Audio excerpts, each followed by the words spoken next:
Chelsea Football Club versus Tottenham Hotspur. This is the must-win game of all must-win games for Chelsea. If we don't beat Spurs on Sunday, finishing in the top 4 becomes almost impossible. And we also need to do it for our pride. Spurs haven't won at Stamford Bridge since February of 1990, and we need to keep that going. Because London, no matter where we finish, is blue. Hello there guys and welcome back to 100% Chelsea from a preview of the Chelsea versus Tottenham game, with the kickoff being on Sunday 4 PM UK time, obviously at Stamford Bridge, and I'm very much looking forward to it. I'm excited, I'm slightly anxious, but let's get straight into it and start speaking about our opposition, Tottenham. They currently sit in 4th on 61 points from 30 games, 5 points ahead of us, winning 18, drawing 7 and losing just 5 games, scoring 59 goals by conceding just 25, which gives them a goal difference of plus 34 compared to our goal difference of plus 25. And let's talk about the main talking point straight away. Will Harry Kane be fit to face us on Sunday or not? Spurs manager Mauricio Pochettino said in his press conference ahead of the game that it's difficult to say yes or no to that question whether he will be fit and able to play or not. His fitness condition is improving day by day and they still have to assess him with a few days obviously remaining until the game. Harry Kane has scored 35 goals in 39 games so far this season and is obviously by far their best player. One of the top 5 strikers in the world in my opinion. While he is their best player though, I don't think he's their most important player. Because over the last few years, they've usually done well even when he was out injured. So, while of course he is crucial to them, he's not as important as maybe some other players are. Or at least not more important than some other players are. In case you didn't know, Kane suffered a ligament damage to his ankle during their game against Bournemouth on March 11th. When they were 1-0 down. Without Kane, they then ended up winning the game 4-1. And the week after, they beat Swansea 3-0 away from home in the FA Cup quarter-final without Kane again. And the fact that he's even close to recovering in time from a damaged ligament in his ankle is, to me, close to a miracle, if the injury was as bad as it obviously has been reported. And I almost don't want to say this, but if Christensen isn't fit to play, I will come to that. I will give you more information on that situation later. And we have to play Cahill as the central centre-back. I think it would actually be better for us if Kane started rather than Heung-min Son starting up front. Because Cahill is certainly more ready to face a physical, battle against Harry Kane than deal with, Heung-min Son's pace. But in no way am I, of course, saying that Cahill or any of our defenders would definitely do a job against Harry Kane. Because Kane is just simply too good to say anything like that. I reckon Kane will at least make the bench on Sunday. Let's see whether he'll start the game or not. Now, I spoke about the last 2 results, obviously without Kane, against Swansea and Bournemouth. Before those 2 games, they were knocked out of the Champions League by Juventus. But Spurs have won every single league game since drawing at Liverpool on February 4th. And actually haven't lost in the league since their 4-1 defeat at Manchester City on December 16th. So they haven't lost a single game in 2018 yet. So it is safe to say that they've been in very, very good form. And whether that's with or without Harry Kane. And talking about the danger men, to be honest, it would be quicker to name all of those not so good and not so dangerous players. Even without Kane, they've got Heung-min Son, who's been in great form. Christian Eriksen, who's an unbelievable player in my opinion. Moussa Dembele is a quality midfielder. The defenders are very good, especially Vertonghen and Alderweireld. And even Dele Alli, although he's not been anywhere near as good as he has been, the last few seasons. On his day, he's still a very, very dangerous player. Oh, and please, don't go telling me, is this a Spurs channel or something? I'm just being realistic and honest. They do have some very, very good players. That's just fact. But it will be very interesting to see what Pochettino goes with formation-wise, because they usually go with a 4-2-3-1 or a 4-3-3 kind of thing. But whenever they've played us, they did go for a 3-at-the-back formation, so it will be interesting to see whether he does that again on Sunday. And now coming to Antonio Conte's pre-match press conference. And someone made a good point in the comments of yesterday's video as to why the press conference was held today rather than on Friday as it usually is. Obviously tomorrow is Good Friday, a national holiday in England, so that seems to be a logical explanation for the press conference taking place today really. And starting it off with team news, as I told you yesterday in the latest Chelsea Weekly episode, if you haven't seen it already, click the card up there to check it out.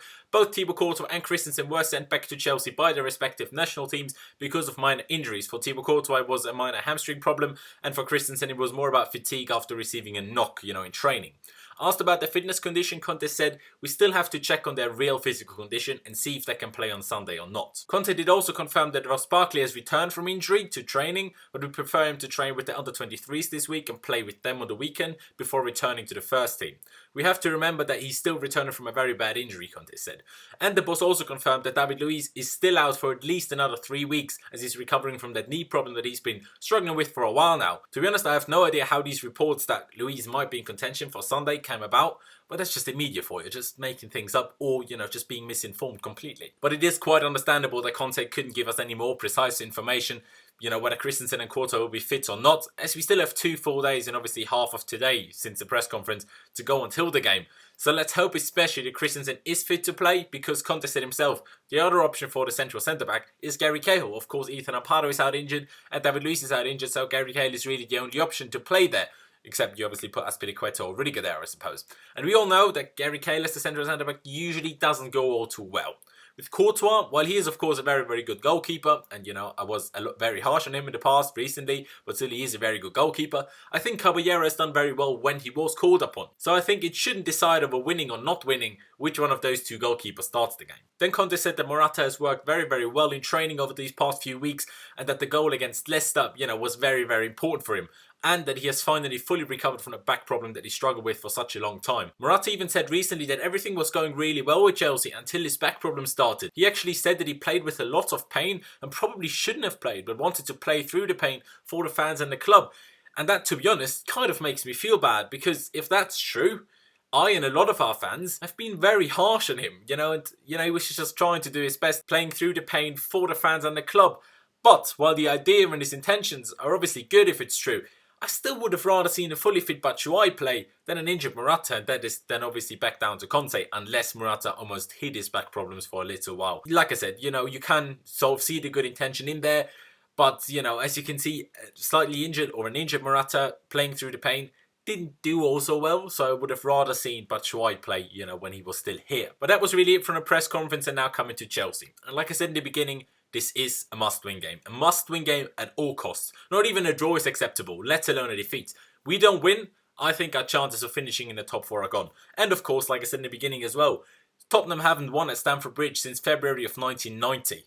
So, 28 years. We have to keep that streak going, we just have to. But this time a draw is good enough, like it was 2 years, to, take the title to Leicester and take it away from Spurs.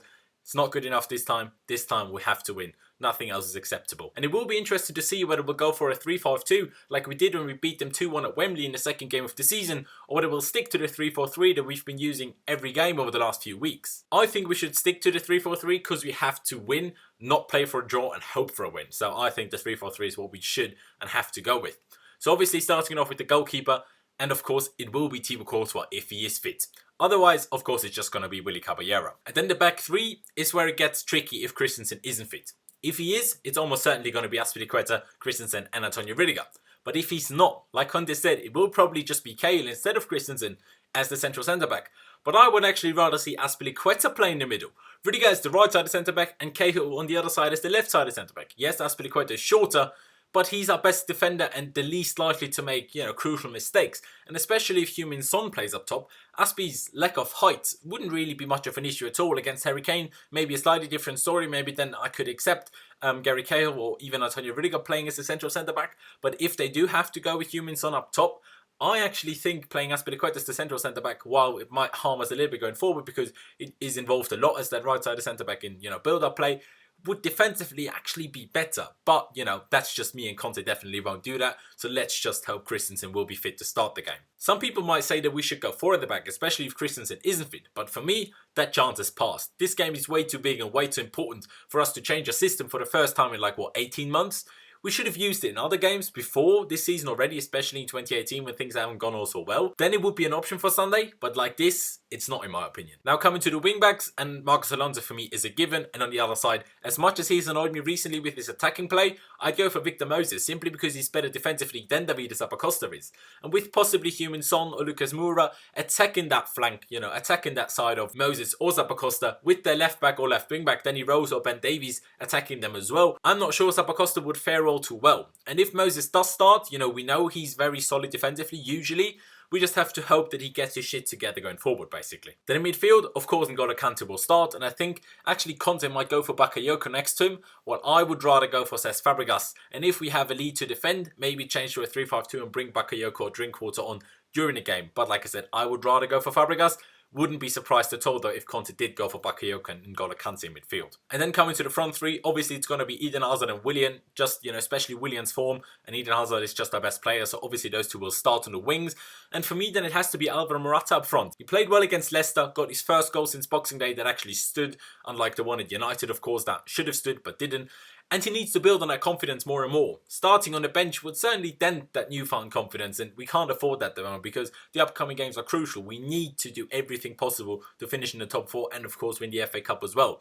And if we need him and are forced to play long balls later on and Morata isn't winning them, bring Giroud on during the game and later on in the game. So to quickly run you through it again, in goal, Thibaut Courtois if he's fit, otherwise of course Willy Caballero, Cesar Spilicueta as the right sided centre back and Antonio Rudiger as the left sided centre back.